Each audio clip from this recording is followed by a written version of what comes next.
Anyone? No? Sounds about right. These parades suck. Yeah, that's right. Parades finally getting the takedown they deserve. No, not really. Parades are cool, I guess. I don't know. I went to a 4th of July parade a year ago. And like my favorite thing about parades is that the people in the parades will throw candy into the street. And then in between the big floats, there'll be like groups of kids that run out to get the candy. And if you watch closely, the chubby ones always linger like a second too long in the street.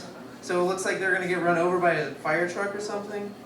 And like you can hear their parents on the side of the road and they're yelling at them and they sound like Indiana Jones in that scene at the end of The Last Crusade where he's holding on to the Nazi chick. And he's like, Elsa, don't! She's like, but I can reach it! I can reach it! Only in this case, it's not the Holy Grail, it's just a fun-sized Twix. Probably a lot less worth dying for. But I can't really judge, because with the amount of candy that I eat on a daily basis, there's a 100% chance that my death is going to be candy-related. I've done the math, it checks out. There's a 100% chance. But I'm pretty okay with it. Like, I've come to terms with it. And now my only concern is that I don't want to have a lame candy-related death.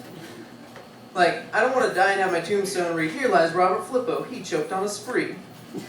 Like, when I die, I want my tombstone to read like I was one of the kids in Willy Wonka's chocolate factory not named Charlie. So like, "Here lies Robert Flippo, he drowned in a swimming pool full of Skittles." Like, "Here lies Robert Flippo, he was crushed to death by a scale model, the Millennium Falcon made entirely out of Starburst." I'm apparently going to have a really big tombstone.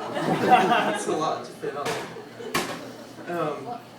When I was a kid, I was pretty sheltered growing up, especially compared to all my friends. So I was really bad at understanding sex jokes. But I was a nerd and I read all the time, so I was great at understanding context clues. It's like any time that my friends would tell a sex joke, I would just treat it like a reading comprehension quiz. They'd tell a joke and the punchline would be like, "And then she gave him a blowjob." And there'd be that split second, like at the end of the joke, before everyone starts laughing. And that's where my brain would go to work. I'd be like, "I can tell from the inflection that that's the punchline, but I don't know what a blowjob is." "Well, what do I know?" "I know that it's a noun, because in the sentence it's a direct object, and direct objects are always nouns." Alright, so it means it's either a person, a place, or a thing. "Well, you can't really give someone a person unless that person is a slave. In which case, this joke has made a dramatic shift in tone, and my friends are racist." Man. Maybe it's a place. "No, it doesn't really make sense to give someone a place." "Okay, it's probably a thing. Blowjob, it's a thing." "Well, what kind of thing is it?"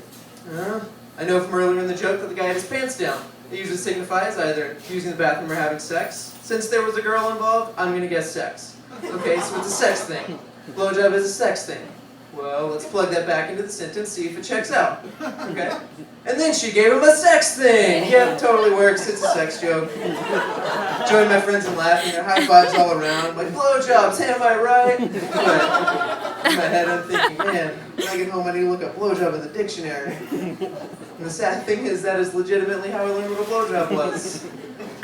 Came home from school one day, plopped the dictionary in front of me, and it was like, "Blowjobs, noun, vulgar slang, an act of fellatio."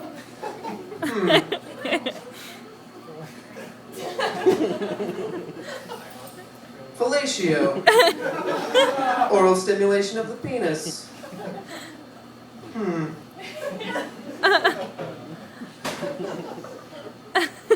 Oral, of or pertaining to the mouth.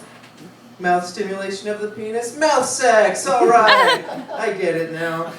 And that is the sad truth of my middle school years. I faked an understanding of sex jokes with an actual understanding of context clues. And it worked for the most part. There was just like one flaw in my plan, and that was 69. Because when people laugh at 69, there just is no context. It's like the teacher's up at the front of the class, and she's like, "Alright kids, turn to page 69. And then the jokers in the back are laughing, and they're like, "Ah, 69. And like, I could tell that they were laughing at 69, but for the life of me, I didn't know why. And I thought about it a lot. Like an embarrassing amount. And finally, the conclusion I had to come to was just that some numbers are just intrinsically funnier than others. So then I was like, well, are there other of these funny numbers out there? And then I would just like pick a number, it'd be my number for the day, and walk around, work it into conversations, be like, forecast says it's gonna be 43 degrees. Look around, see if anyone was laughing, and everyone. But when I finally found out what 69 was, it was a pretty big letdown, because like for years I had built it up as the world's, like the mystery of the world's funniest number. And then they were just like, oh, the laughing in sex position. What a letdown. But I believe that's my time. I'm Robert Flippo. Thank you guys, all my friends that are here.